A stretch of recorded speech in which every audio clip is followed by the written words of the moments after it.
We can't deny that things are not the way they used to be, right? We are facing the new reality, or what we call the new way of life. So these new realities, although the course is meant to help children and students, it's faced by adults as well. Parents, students, educators, counselors, everybody faces this in the educational scenario. All stakeholders are affected by these new realities. So how do we cope? So as an introduction, what can I say except that what COVID-19 has done is shut schools for 2 years. Very good, thank you. Has shut schools for 2 years. So this has impacted teachers, educators, counselors, parents, children, students in multiple ways. It's just a lot. From U School, most of us are also parents. We've observed the challenges faced by children and their parents. We've discussed the issue with experts, and we don't speak to just one set of expert or one particular expert. We've spoken to various educators, various psychologists, students. We've discussed it with various parents before we put this little course together. I say little because we believe in being compact. We don't want something which is very long drawn and might be lost. So each stakeholder benefits from this, what we have provided, which is a customized course, Disrupted Education, Bridging the Gap. All of us come across these articles and articles like these in the news, where schools are struggling to revamp. All of us have heard of schools that have had to shut down, smaller schools which had to shut down, teachers going without pay. There have been situations where children have had to discontinue education. There is no end to the number of sad stories surrounding education. It's even at home. I'm sure all of us faced it, especially those of us who work from home. We would have faced a very different kind of tension. We love our children, but beyond a certain point, we need our space, and that space has not been made available to us. This has also created a disconnect from the children, so that we've not been able to exactly cater to their needs during these struggling times. This is an actual tweet on Twitter by a worried mom. So she says, 2 to 3 weeks into schools opening for the new session, children attending in-person classes, COVID cases begin to pick up at Noida schools, exhausted by the endless, seemingly lifetime cycle of online classes, panic, uncertainty. From personal experience, I've noticed my child completely change. The total transformation of personality in the past 2 years. Yes, it has us worried. So I do feel with this mother, and I'm sure most of us can relate to what she's going through. So it's not just the pandemic, right? We have festivals, elections, floods, smogs, hartals. There are a whole lot of situations that create disruptions, which have become the fabric of everyday life. It's just become a part and parcel of everyday life. So these disruptions, what they do is they break up the regularity and system of education for your child or your student. And children are reliant on discipline. Children are reliant on regularity. They are creatures of habit. That is where they thrive. When there is habitual action, when there is a routine, that is where they thrive. So if your child actually relies on you more than the system, more than the system and the routine and all of that, the actual reliance is on the parent and the educator. The educator is like the second parent, right? In fact, most of our students spend more time with the teacher than they do with the parent. So they are totally reliant on us adults to make a solution for this, to clear up this chaotic environment. How can you wrestle with all of these circumstances? One way, and the best way to do it, is to invite us to join forces with you, and be sure we can make greater progress together. Now, disrupted education, of course, creates these issues with discipline, but there are other issues also. Some of them are physical. So you would have noticed children, the body posture changes because of sitting in front of the laptop or the mobile for a long time. There are situations where, eyesight has become worse. Attention span is almost negligent. There's also this issue because they're continuously on earphones or listening to, artificial sound. There's a tendency for them to mimic that. So they tend to speak too loudly. And because it is, it's not like a classroom where the teacher talks to you. Many times when it is on a screen, the teacher is talking at you. So it's just noise for them sometimes. There's also issues with eating habits, body weight, like I said, personality changes, social behavior. We were told about once, one of the parents whom we discussed the issue with was saying that their son didn't know how to behave around girls.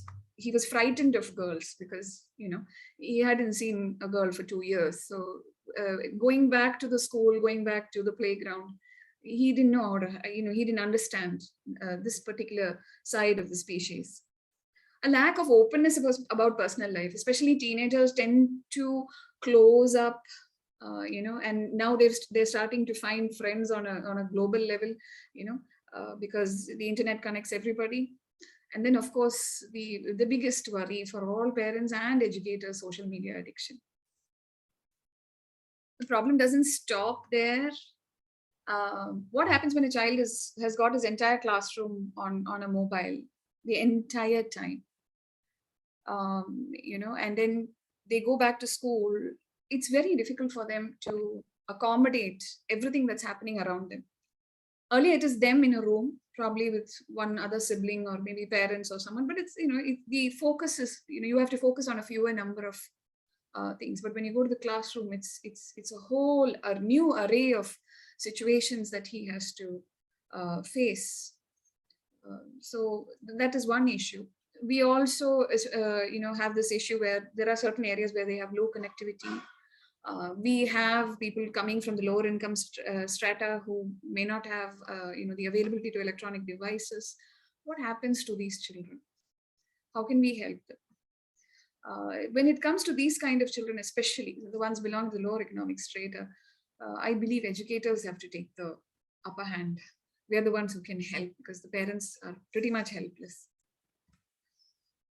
The whole thing about hygiene, I met a 3-year-old who will scream if you remove your mask, because she heard it so many times that if you remove your mask, you will get corona.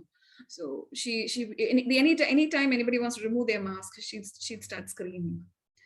The issues of hygiene, especially with children, how much can they maintain hygiene? Children are supposed to be a little dirty. They're supposed to roll in the mud.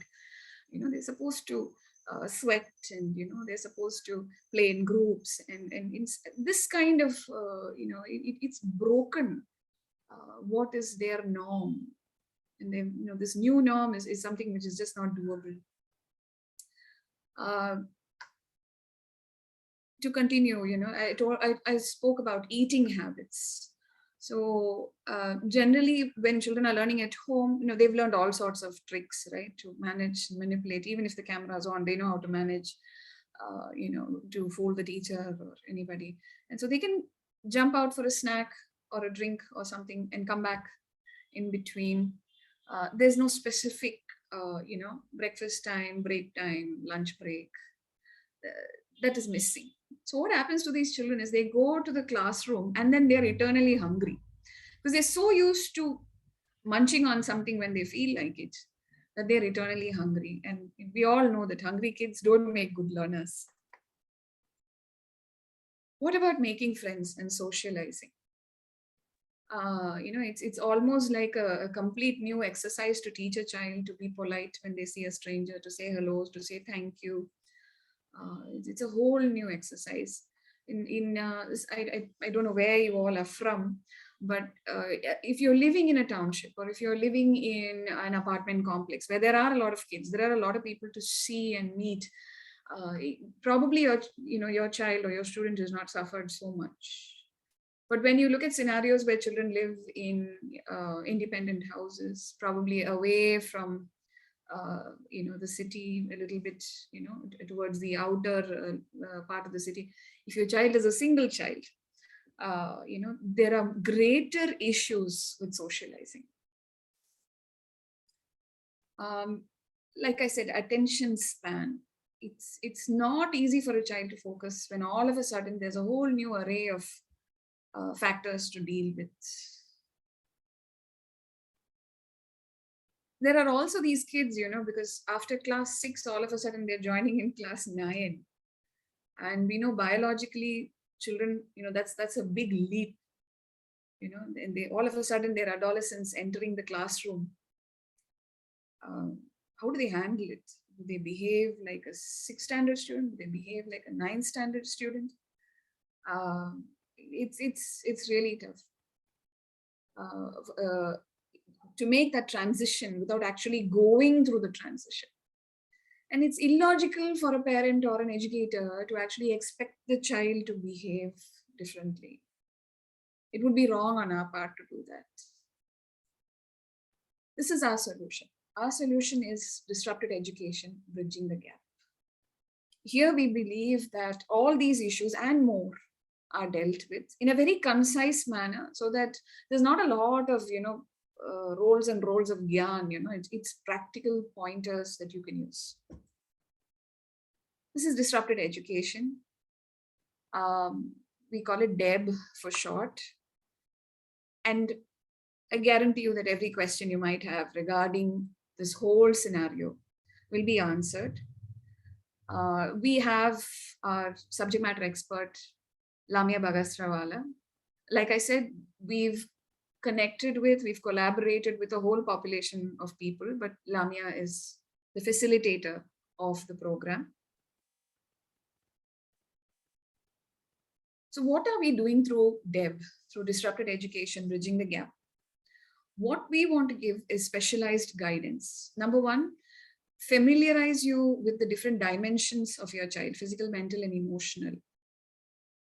Right? It's easier to deal with things in parts than as a whole. And the same goes with your child as well. If you focus on her physical and her mental and her emotional status separately, it's easier to help her, and she would also accommodate herself faster. Giving you a better perception of digital learning, its pros and cons. I know point number 2 may not be relevant for the educators on board with us today, but definitely parents would, they would learn from it. They would really know that digital learning is not all bad. There are so many advantages to digital learning. Thirdly, what about the physical characteristics? The school situation, the whole social distancing, masking, sanitizing, especially for young children, first-time school goers. How do we help them? How do we train them? There are ways to do this, specific, good ways to do this. Another one is to be aware of what exactly your child is going through mentally and emotionally. Because a child is quiet, we cannot immediately determine and we cannot immediately conclude that the child is being stubborn or being lazy or being, withdrawn. Of course, the child is withdrawn, but why is he or she withdrawn? To look for little red flags that will indicate what exactly the student or the child is going through. And lastly, we believe in fostering resilience. See, this is how the human race is. When we face a challenge, be it war, be it famine, be it pandemic, be it anything, the human race emerges stronger. We always emerge stronger. We foster resilience. So that's the idea behind our course. How do we help you to foster this resilience? How do we renew mindsets? How do we set new goals for achievement? The old goals will not do anymore. We have to move forward. This is where U-School can help with this particular course, Disrupted Education. This is Lamia Bhagavala. So she's a leading psychotherapist in Bombay.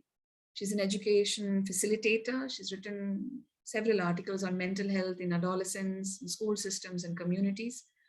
She's been educated in some of the top places, including TIS, Tata Institute of Social Sciences, and involved in very key areas which are relevant so that she can use her wealth of wisdom to actually help us.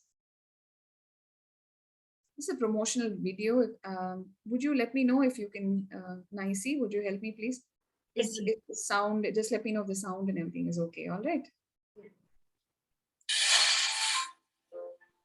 Yes, fine.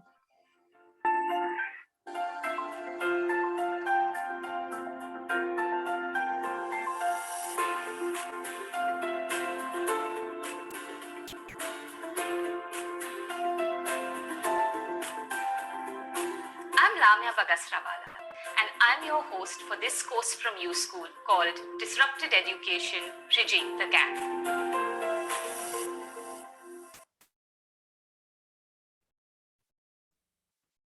Yes. So that's the kind of clarity and that's the kind of speech and everything that will be available. Towards the end of the slideshow, I'll also introduce you to a free preview. So we will see more of this. These are the modules. So we have 7 modules for this course, and the 7 modules together are 1 hour and 20 minutes. No, I'm sorry, it is 2 hours, 120 minutes. So it is 2 hours, the entire course. Each module being somewhere between 10 to 15 minutes. So you have first understanding the crisis, which is what I had discussed earlier. Then we look at children and their safety. So teaching them to be safe on their own, as well as how we can provide a safe environment for them. We talk about attention spans and skills and techniques of how to increase the attention spans and sometimes to improve the skills and sometimes to look for a different set of skills. Maybe these skills are not valid anymore. We need to look for a separate set. We look at mental health and well-being, not only of the student, but also of the adult, parent or educator. We look at psychological parameters, like I said, those red flags to look out for. We look at the role of emotional intelligence. See, this is why the human race is different, because we have something called emotional intelligence. And this is what we need to tap into right now at this point. It's not the IQ, it's the EQ that matters. And there's a beautiful module, a beautiful session with regard to that. Finally, we'll address mental health in more detail, because considering the increasing number of issues with mental health, especially among adolescents, considering that, we on our 7th module focuses in much more detail on mental health. So this is our course content. We're working, so it's a collaborative approach, right, with educators and parents. But of course, if the child is old enough, the child can also learn something from this program, but it caters basically to educators and parents. So what are the issues that educators are facing? How are educators adapting? So we will have, in the module, we have educators from some of the premier schools, highly experienced ladies and gentlemen who will share their experience, who will share what's happening in their schools, what's happening in their institutions. We also meet some parents in the course, and they'll tell us about their coping mechanisms and how they've been able to accept the new reality. So like I said, it's 120 minutes of video content in 7 modules, which is self-paced. So you can watch even 5 minutes a day. That's up to you. It's entirely online, self-paced learning, like I said. And we provide some important links for you so that if you're interested in a certain topic, there are links available for you to continue your search and your journey regarding that particular topic. This course is for This course is for parents, school-going children, and educators. These are the benefactors. But I would like to add that counselors also, school counselors especially, would benefit from this. Like I said, these are the stakeholders: the parents, educators, the children or students, and the school counselors. They are the stakeholders. They're the ones that this is for. Here's some course reviews by some parents who've actually already undertaken the course. This is another review by Natasha Thakur. The course was precise and immediately tackled the core issues faced by myself and my kids. It was a relief to know I'm not alone. And the course provided practical and working solutions. I think that's the biggest relief, right? We're not alone. We're all in this together. Please visit our website. You can click here for a free preview. It will take you to our website and you can have a free preview. If you would like to copy the QR code, that's also fine.